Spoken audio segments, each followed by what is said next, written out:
안녕하세요. 저는 서울에 사는 30대 초중반의 여자예요. 저는 최근에 다른 회사로 이직을 해서 출퇴근 시간이 1시간이나 길어졌거든요. 그래서 출근할 때 항상 사연을 들으면서 가는데 너무 재밌어서 사연 한 개만 들어도 금세 회사에 도착하는 기분이 들어요. 얼마 전에 저도 힘든 일을 겪어서 그런지 사연 하나하나 남의 일 같지가 않더라고요. 그래서 저도 다른 분들께 제 이야기를 함께 나누고 힘도 드리고 싶어서 이렇게 사연을 보내게 되었답니다. 저의 이야기가 재밌을지는 모르겠지만 한번 들어주시겠어요? 저는 딱 30에 소개팅을 엄청나게 많이 했어요. 일찍 결혼해서 좋은 남편과 알콩달콩 가정을 이루고 싶었거든요.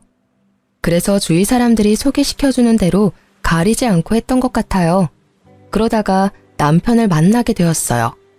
서로 회사 위치가 가까워서 자주 만나 데이트하기도 좋았고 사람 자체가 온순하고 제 말도 잘 들어줘서 호감이 가더라고요. 저는 수진 씨의 활달한 성격이 정말 좋아요. 제가 좀 조용해서 그런지 재밌는 여자가 끌리더라고요. 우리 한번 사귀어 볼래요? 제가 수다쟁이라고 밀어내던 남자도 있었는데 이제야 내 짝을 만났나 봐요. 보다시피 제가 더 활달해서 데이트며 결혼 준비까지 제가 좀 밀어붙였어요.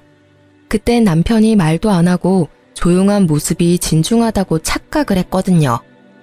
너무 결혼이 하고 싶어서 너무 성급했던 것도 인정해요. 지금의 제 자신이 그때 저를 봤다면 진짜 등짝을 때리면서 정신 차리라고 했을 것 같아요. 저는 어릴 때부터 서울에 살았고 부모님도 저에게 꽤 넉넉한 환경을 만들어 주셨어요. 그래서 구김살 없는 학창 시절을 보낼 수 있었죠.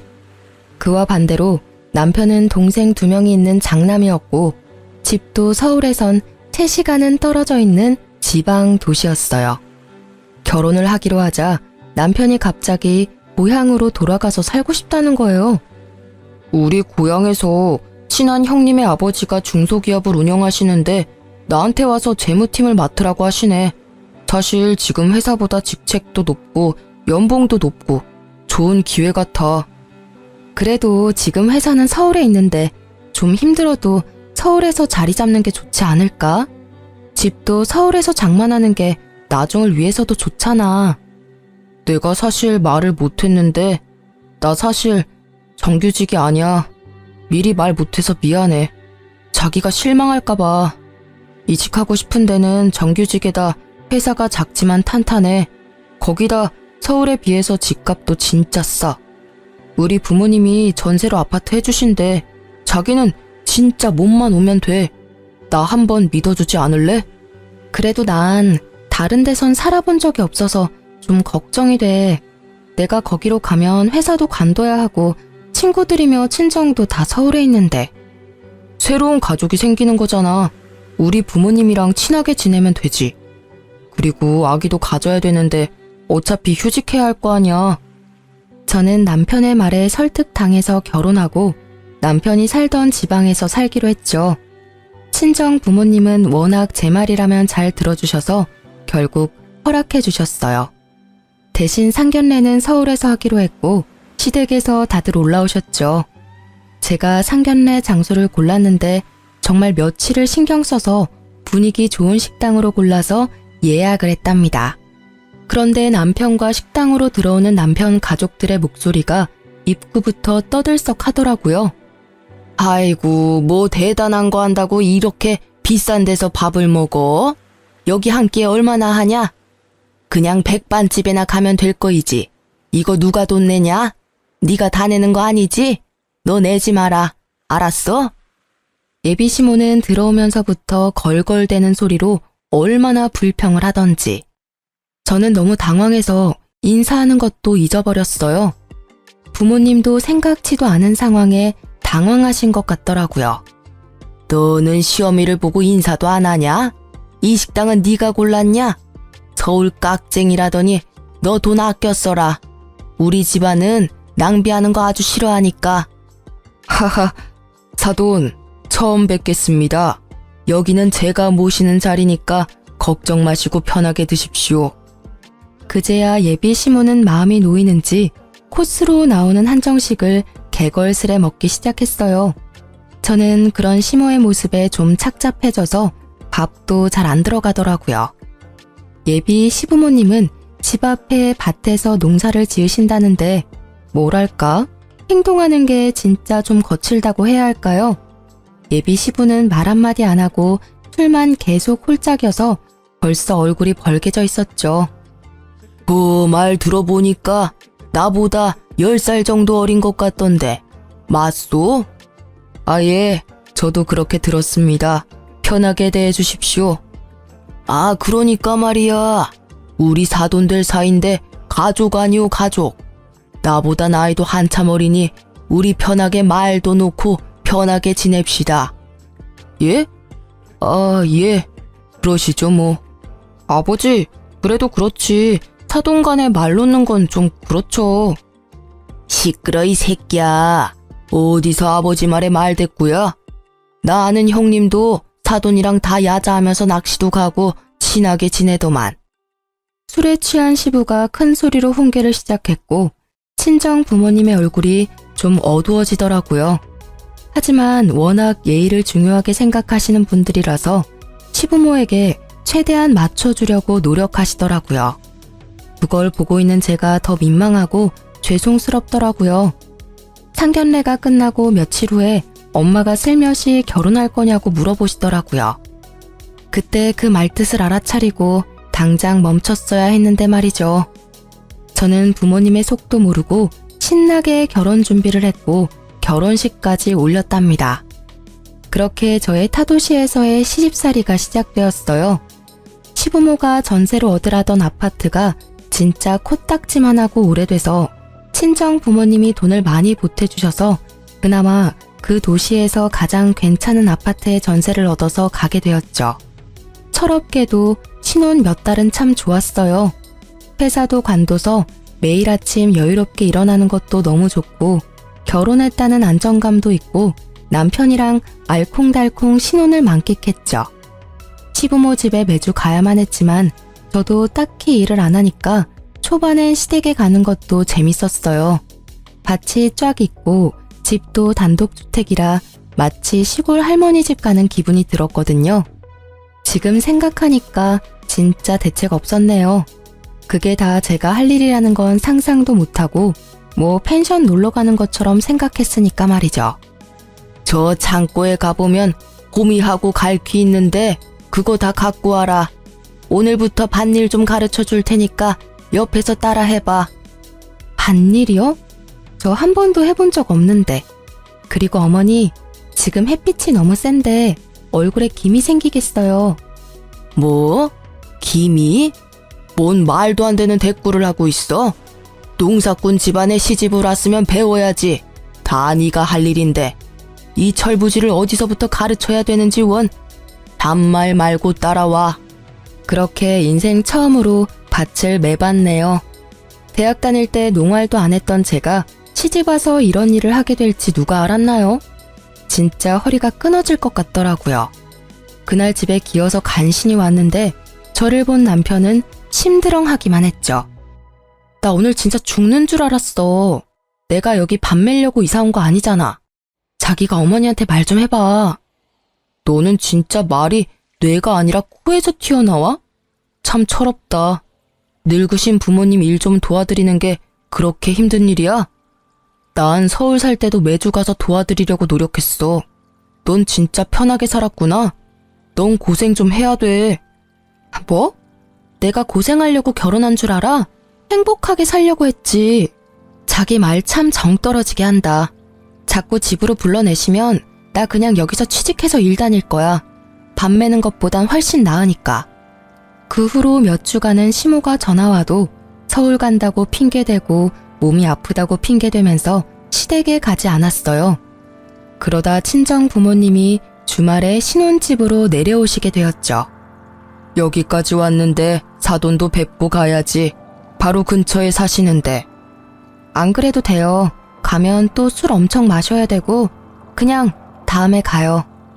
그래도 그게 도리가 아니다. 전화 드려봐라.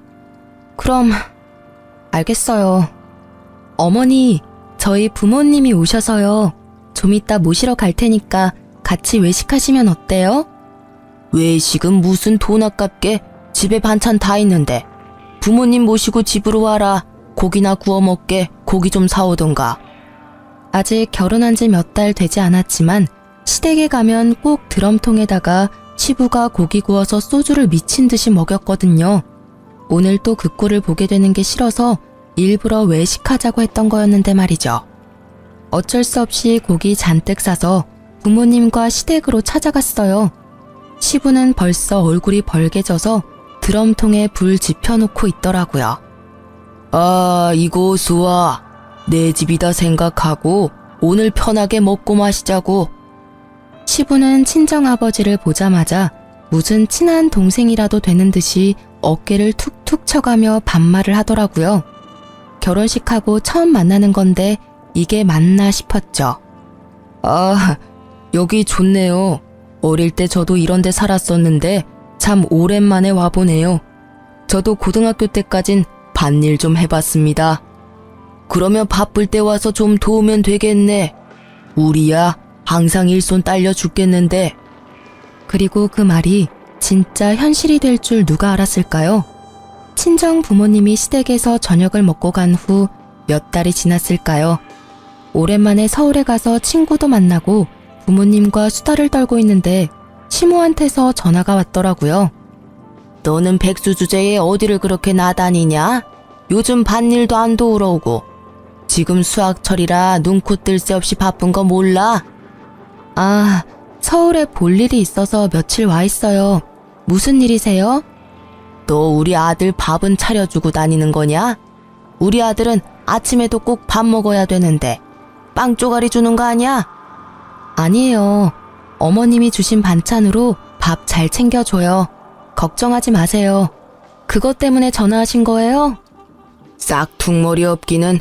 너 언제 내려오냐? 이번 주 토요일에 네 부모님 다 데리고 집에 좀 와라. 저희 부모님을요? 왜요? 저번에 밭일하고 싶다고 하지 않았어? 지금 수확할 게 한두 가지가 아니야. 일손 딸려 죽겠다. 네 부모님이랑 네 내외도 다 와서 일 좀 거들어. 알았어? 어머니, 그럼 저랑 영민 씨만 갈게요. 저희 부모님은 바쁘세요. 바쁘긴 뭐가 바빠? 네 엄마도 집에서 논다며. 아주 모녀가 팔자도 좋네. 남편이 벌어주는 돈으로 펑펑 놀고 다니고 나는 평생을 쎄 빠지게 일만 하고 사는데 아이고 내 팔자야. 군소리 하지 말고 다들 싹 집에 와서 읽어들어. 알았어?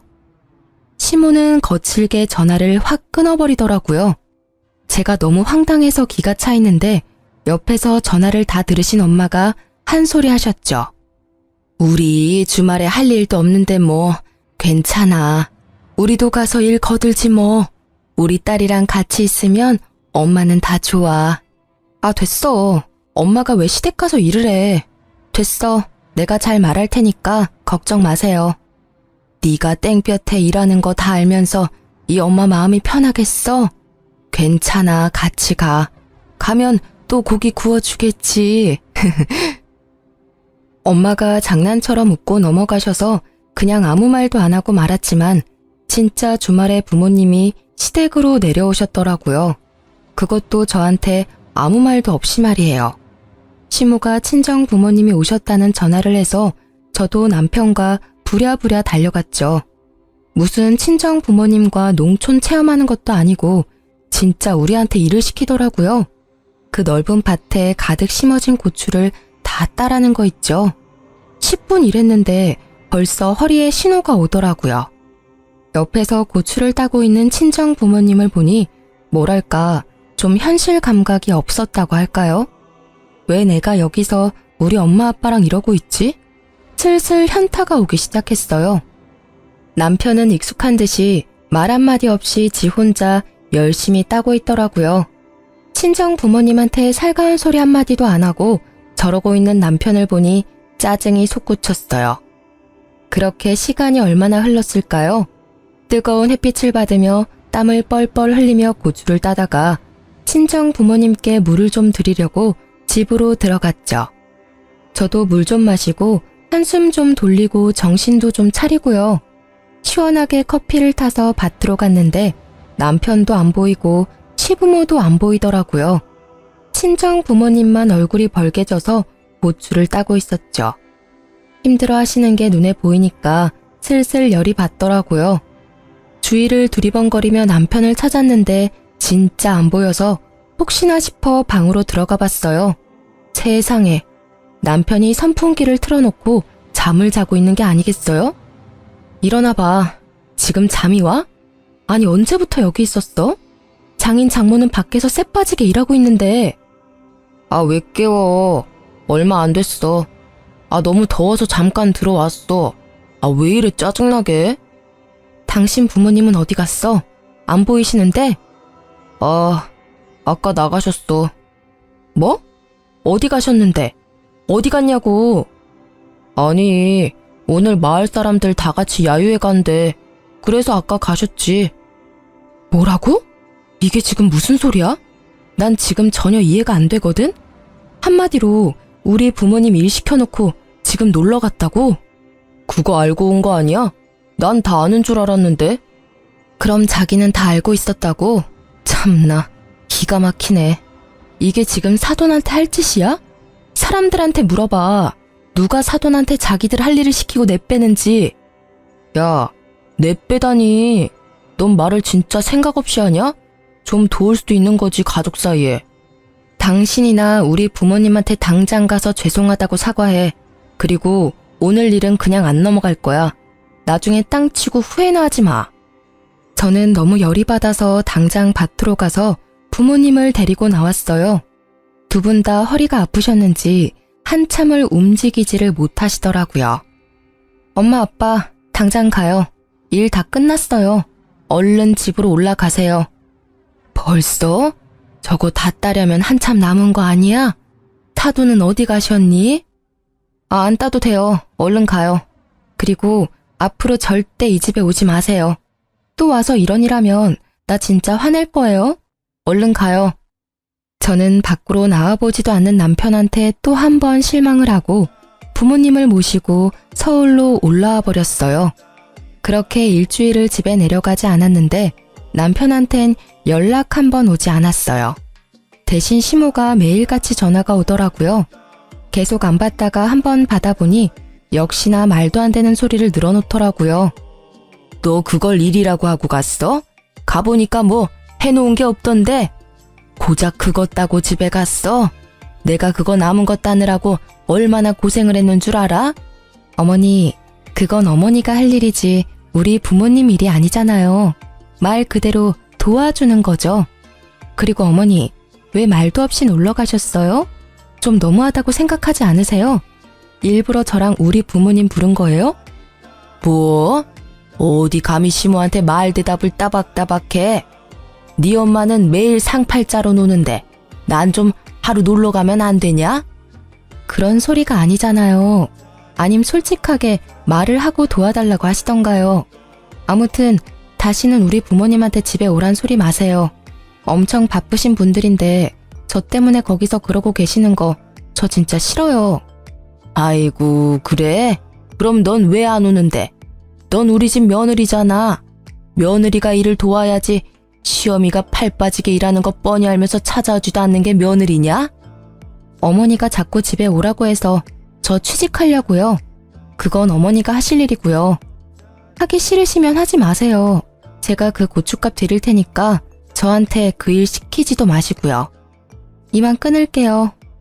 그렇게 전화를 끊고 연락 한 번도 없던 남편도 밤에 전화 와서는 자기 엄마한테 버릇없이 대했다면서 난리를 치더라고요. 남편하고도 대판 싸우고 일주일 더 친정에 있었죠. 친정 부모님이 설득하셔서 결국 집으로 돌아갔고 역시나 말없는 남편은 제가 집에 와도 말 한마디 안 하더라고요.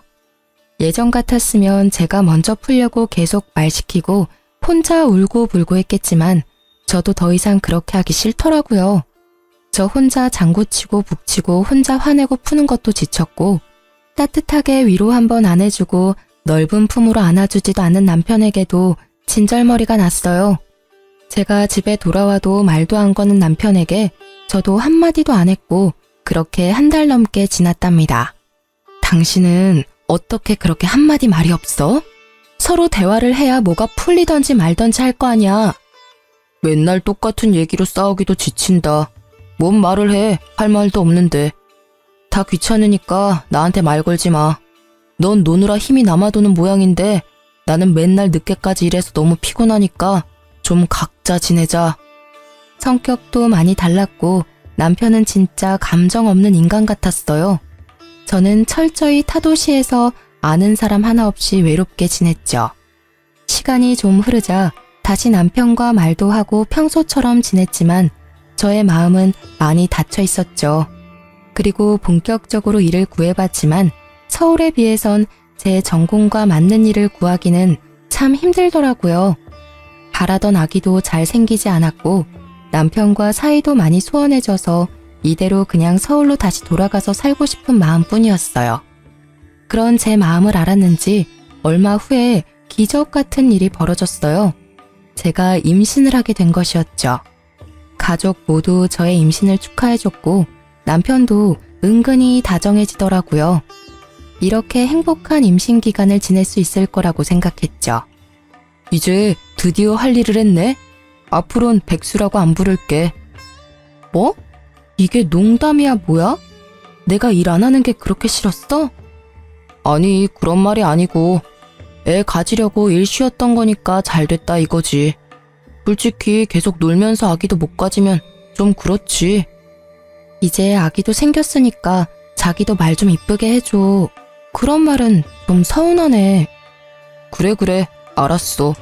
이제 아기도 있는데 그만 싸우자. 하지만 그 행복은 오래가지 못했네요. 입덧이 시작되고 얼마 되지 않아 입덧이 사라져버려서 이상하다고 생각했는데 계류 유산 판정을 받게 된 것이었어요. 바로 남편에게 전화했지만 돌아온 건 싸늘한 태도였어요. 나 지금 바빠서 바로 못 가니까 장모님한테 전화해봐. 내가 우리 어머니한테도 말할 테니까. 당신이 좀 와주면 안 돼? 나 지금 수술해야 하는데 너무 무서워. 아, 무섭긴 뭐가 무서워. 애 낳는 것도 아니고. 옆에 형한테 물어보니까 형 와이프도 수술한 적 있대. 별것도 아니라더만. 아, 바빠 끊어. 저녁에 갈게. 저는 여지껏 맹장 수술도 해본 적 없이 건강하게 살았었는데요. 차가운 수술대에 올라가니까 몸이 덜덜 떨리더라고요. 아기 생각에 눈물은 하염없이 흐르고 너무 춥고 무서운 순간이었죠. 마취를 하고 잠들었다가 깨어나 보니 어느새 병실이더라고요. 수술 소식을 듣고 오신 친정엄마가 눈물을 글썽거리시며 저를 보고 계셨어요. 제가 눈을 뜨자 엄마는 제 손을 부드럽게 쓸어주시며 위로해 주셨답니다. 괜찮아. 아기는 또 찾아올 거야. 혼자 얼마나 무서웠어. 이럴 때 이 서방은 도대체 어딜 간 거니? 애가 낳은 거랑 똑같은 거니까 지금 몸조리 잘해야 돼. 엄마의 부축을 받으며 집으로 돌아와서 침대에 누워 있었죠. 엄마는 저를 위해 미역국을 끓여서 들고 오셨고 입맛이 없었지만 정성을 생각해서 호호 불며 미역국을 먹었죠. 그때 시모가 집으로 찾아왔더라고요. 시모는 팔짱을 딱 끼고 미역국을 먹고 있는 저를 째려보고 있더니 입을 떼더군요. 그러게 몸 조심 좀 하지. 우리 손주 아까워서 어쩔꼬. 아니 사부인, 말씀이 심하시네요. 우리 애가 몸 조심을 안 해서 그렇게 됐단 건가요? 임신 초기 때는 몸 조심이랑은 상관없이 이런 일이 생길 수 있는 거예요. 아이고, 아는 척은 뭐 의사라도 되나? 왜 멀쩡하던 애가 떨어져? 엄마가 조심을 했어야지. 어머니, 말씀 좀 가려서 해주세요. 지금 가장 힘든 건 저거든요? 그런 말 하려거든 가주세요. 뭐? 얘 말하는 거 봤죠? 얼마나 따박따박 버릇없이 말하는지. 니네 엄마가 그렇게 가르치던? 세상에 시모한테 가라는 며느리가 어딨대? 어머니야말로 니네 엄마라뇨. 누가 사돈한테 그딴 식으로 말해요. 제 속 좀 그만 긁고 좀 가주세요. 네가 심보를 그렇게 쓰니까 애도 떨어지지. 네가 오고 나서 우리 집의 풍파가 말할 수도 없어. 되는 일도 안 되고 다 네가 들어와서 이런 사달이 나는 거야. 너처럼 버릇없는 애는 내가 살다 처음 본다. 넌 안 되겠어. 애도 떨어진 마당에 당장 우리 아들이랑 갈라서. 네, 그럴게요. 저도 진짜 지긋지긋해요. 수준도 안 맞고 남편이라곤 말 한마디 통하지도 않고 저도 못 살겠네요, 진짜. 아이고, 수준? 그래, 나도 네 따위 며느리 꼴 보기도 싫다. 다른 집 며느리들은 고분고분 말도 잘 듣고 얼마나 수더분한데 어디서 이런 드센 애를 집안에 들여서는. 너도 네 수준에 맞는 시어미 한번 잘 찾아봐라. 시모는 열이 잔뜩 받았는지 문을 쾅 닫고 집을 나가버리더라고요. 몸도 만신창이 마음도 만신창이었지만 옆에서 안절부절 못하는 친정엄마를 보니 확신이 서더라고요. 제가 왜 이런 대접을 받아야 되나요? 우리 엄마는 왜 저런 아줌마한테 이런 소리나 듣고 있어야 되나요? 저는 정신이 번쩍 차려지면서 이번에야말로 진짜 결단을 내려야겠다는 생각이 들었어요. 진짜 어이없는 게 퇴근하고 온 남편이 시모를 옆에 딱 끼고 왔더라고요. 남편은 이래야 된다면서 제가 수술할 때도 오지도 않았어서 더욱 기가 찼죠. 당신 말 좀 조심해서 하라고 했지? 당신이 무슨 중딩이야? 어머니가 화나셨으면 그거 말 좀 맞춰드리는 게 그렇게 어려워? 어머니가 홧김에 이혼하랬다고 진짜 이혼한다고 맞장구나 치고. 맞장구 아니야. 진짜 이혼해. 나도 니네 집안 사람들하고는 다시 상종도 하기 싫어. 도대체 내가 뭘 잘못했는지 모르겠네. 니네 엄마가 이혼하래잖아. 당장 이혼해. 저게 아직도 목에 핏대 세우고 대드는 것 좀 봐. 잘못했다고 싹싹 빌어도 모자랄 판에. 이혼하라고 그러면 내가 무서워서 벌벌 떨 줄 알았어요? 이거 그쪽이 이혼하라고 먼저 말했다는 거 잊지 마요. 그래, 당장 갈라서. 당장 우리 아들한테서 떨어져. 우리 집안 분란 일으키지 말고 너도 정신 차리고 당장 이혼 접수해. 그리고 당장 별거라도 해. 전 망할 거 눈에 안 띄게 해라. 역시나 남편이란 작자는 시모를 말리지도 않고 가만히 멀뚱히 서 있기만 하더군요. 지가 이혼하는 건데 어디 남의 얘기를 듣는 것 같은 태도가 부하가 치밀었죠. 넌 어떻게 유산 수술하고 마누라한테 위로 한마디를 안 하니? 네 엄마 데리고 와서 뭐 어쩌자고. 당신네 부모도 부모지만 당신도 진짜 진절머리 난다. 내가 사라져 줄 테니까 집은 알아서 정리해. 친정집으로 이혼 서류 보내. 저는 그 길로 택시를 잡아 타고 친정으로 돌아왔어요. 제가 성치 않은 몸으로 나서는데도 잡기는커녕 말도 한마디 안 하더라고요. 시모만 제 등 뒤에서 되바라졌다면서 악을 써대더군요. 저는 그렇게 친정으로 돌아와 몸조리를 했어요. 몇 주가 지나도 남편이 연락도 없고 이혼 서류도 보내지 않길래 제가 먼저 남편 회사로 이혼 서류를 보냈죠. 친정집은 요즘 사람들이 자주 찾아오는 동네에 있는 3층 건물 맨 꼭대기 집에 있는데 1층이 꽤 인기가 많은 카페여서 엄마와 가끔 내려가서 커피를 마시곤 했죠. 그날도 엄마와 함께 따뜻한 햇볕을 쬐며 카페에 앉아 있었는데요. 저 멀리서 익숙한 걸음걸이를 한 우악스런 여자가 보이더라고요. 네, 역시나 시모와 남편이었답니다.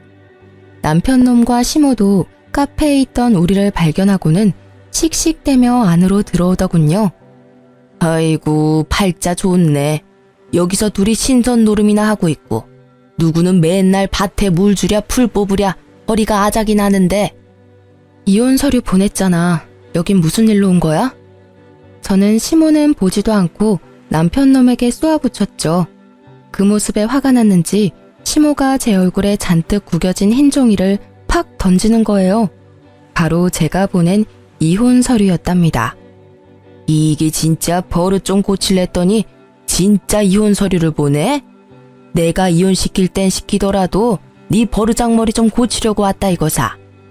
갑자기 시모가 저에게 달려들더니 제 머리채를 잡으려고 하는 게 아니겠어요. 놀란 친정엄마가 얼른 제 앞을 막아서서 시모를 밀쳤답니다. 아니, 지금 무슨 짓이에요? 왜 귀한 남의 딸을 때리려고 해요?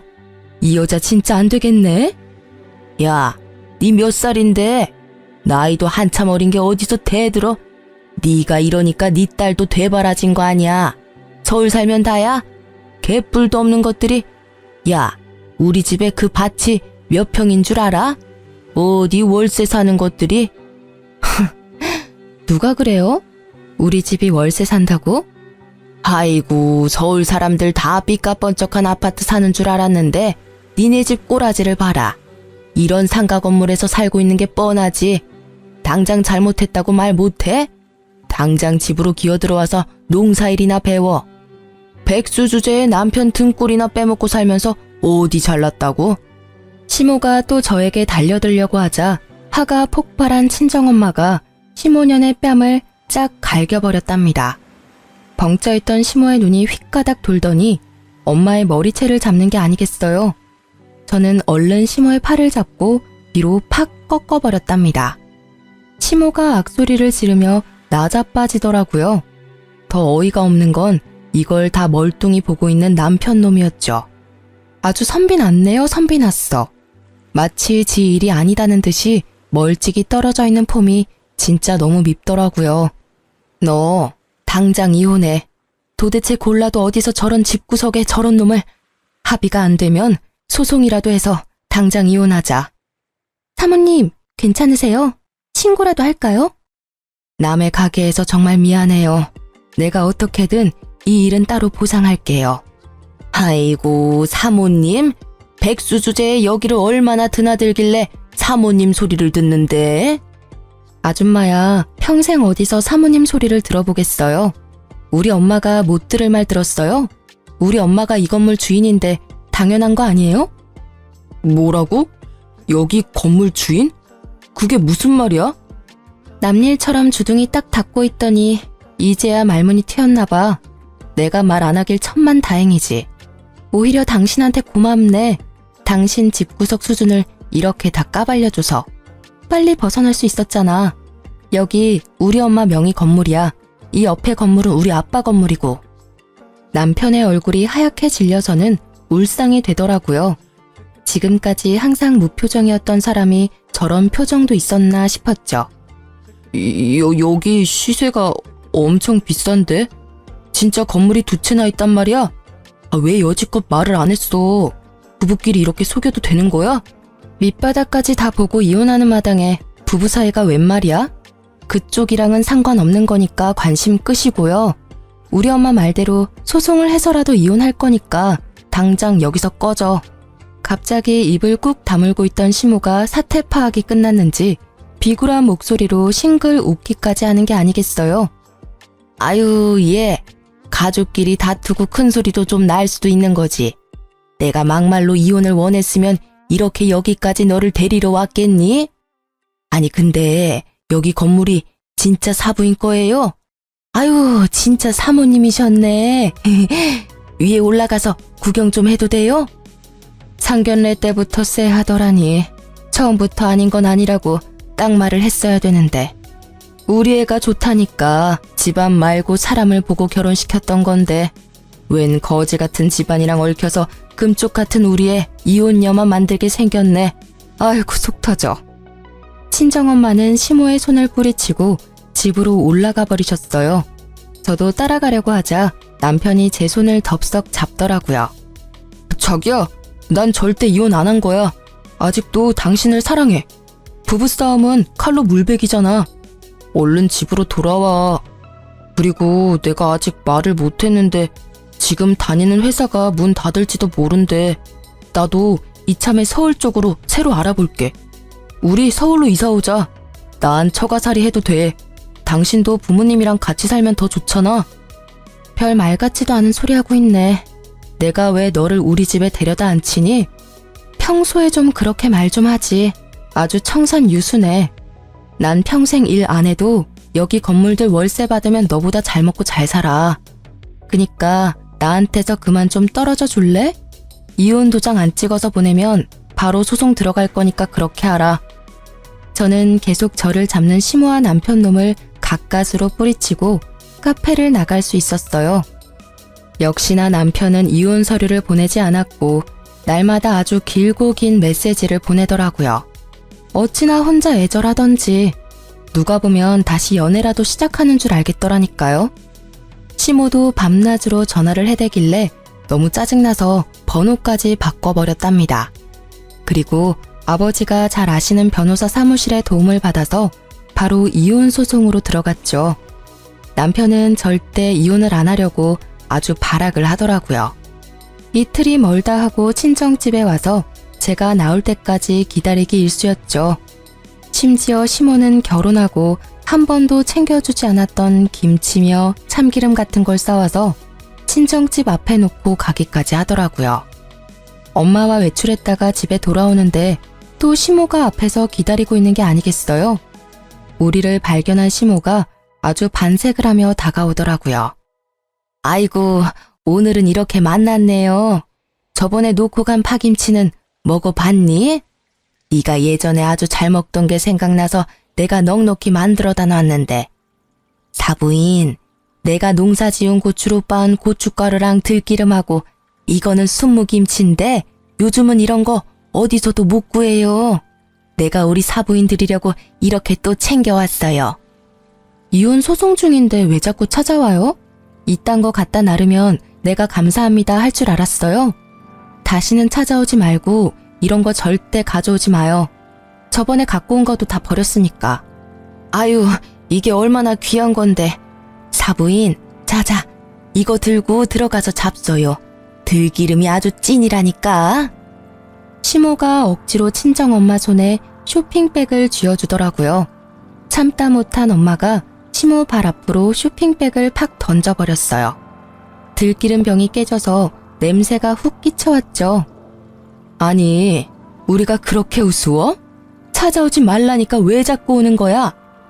그렇게 사람을 무시를 하더니 건물 있다니까 그렇게 욕심이 나? 이래서 없는 것들이 더 무섭다니까. 다신 찾아오지 마요.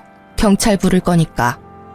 근데도 정말 거머리처럼 시부모와 남편은 계속 찾아왔어요. 이혼 소송은 6개월 동안 이어졌고 진짜 제 인생에서 가장 피말리는 시간이었죠. 나중엔 시부까지 술을 잔뜩 취해 찾아와서는 동네 소리소리를 지르면서 이혼은 안 된다면서 행패까지 부리더라고요. 참다 못한 아버지가 경찰을 부르셨고 경찰은 무서웠는지 그제야 찾아오지 않았답니다. 소송은 소송인지라 진행하는 동안 사람의 마음이 황폐해지더라고요.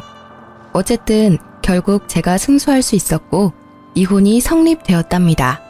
신혼집이었던 아파트는 처음에 돈을 보탰던 만큼 다 되찾아올 수 있었고요. 2년도 안 되는 짧은 결혼 생활이었기에 분배할 것도 없었고 다툴 재산도 없었답니다.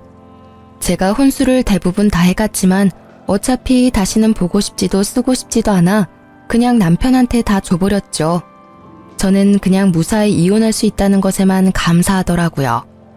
그렇게 판결이 난 날에 마지막으로 법원에서 남편을 만났네요. 마음고생을 한 건지 얼굴이 수척해져 있더라고요. 아직도 저의 재산에 미련을 못 버렸는지 법원을 나서는 제 앞을 딱 막아서더라고요. 그러더니 제 앞에 무릎을 꿇고 눈물까지 글썽이더군요. 여보, 제발 다시 한 번만 생각해줘. 내가 다 잘못했어. 내가 그동안 매일 당신한테 쓴 글 읽어봤어? 내가 얼마나 반성하고 있는지 아직도 모르겠어? 그러게, 그렇게 편지도 잘 쓰고 말도 잘하면서 왜 같이 사는 동안은 안 했어? 내가 대화 좀 하자고 울면서 매달려도 쳐다보지도 않더니 그때 잘했어야지. 아, 그때 우리 집 건물 있단 얘기를 할 걸 그랬나? 그치? 나 그것 때문에 그러는 거 아니야. 진짜 당신을 사랑해서 놓치고 싶지 않아. 우리 부모님도 많이 반성하셨어. 당신이 우리 부모님 안 본다면 나도 평생 안 볼게. 다니던 회사도 망해서 결국 문 닫았어. 나이가 있어서 그런지 취직도 잘 안 되고. 당신만 내 옆에 있어주면 나 다시 일어설 수 있어, 여보. 정신 차리세요. 지금 이혼 판결 나온 마당에 여보는 무슨. 백수 된 김에 니네 부모님이랑 고추 농사나 잘해봐. 그렇게 일하는 부모님 안쓰러워했는데 잘 됐네. 야, 네가 그렇게 잘났어? 보자 하니까 너도 어차피 그렇게 좋은 회사 다닌 건 아니잖아. 너도 능력 없잖아. 어쩌다 보니 부모 잘 만나서 물려받은 건물 있다고 이렇게 사람을 무시하고 쓰레기 취급해도 되냐? 네가 뭔데?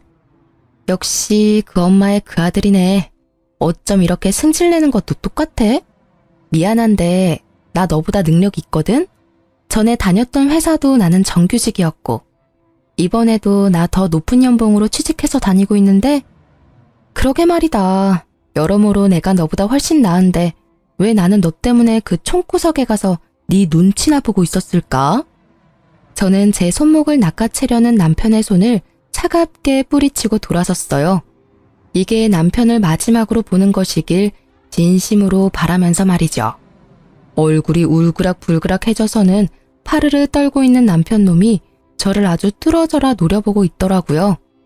그 후로도 미련을 못 버렸는지 친정집이 있는 상가 근처에서 남편의 모습을 몇 번 발견할 수 있었어요. 노이로제가 걸릴 것 같아서 저는 회사 근처에 오피스텔을 얻어 독립을 했답니다.